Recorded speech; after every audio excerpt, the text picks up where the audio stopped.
தூத்துக்குடியில் குருஸ் பர்னாந்து 155வது பிறந்தநாளையொட்டி பாண்டியபதி தேர்மாறன் கல்லறை மீட்பு குழு சார்பில் அவரது திருவுருவ சிலைக்கு மாலை அணிவித்து மரியாதை செலுத்தப்பட்டது.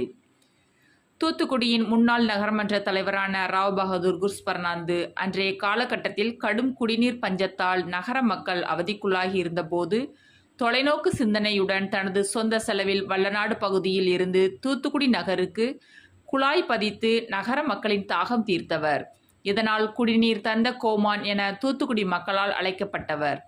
ராவ் பகதூர் குருஸ் பர்னாந்தின் 155வது பிறந்தநாளையொட்டி பாண்டியபதி தேர்மாறன் கல்லறை மீட்பு குழு சார்பில் அவரது திருவுருவ சிலைக்கு மாலை அணிவித்து மரியாதை செலுத்தப்பட்டது.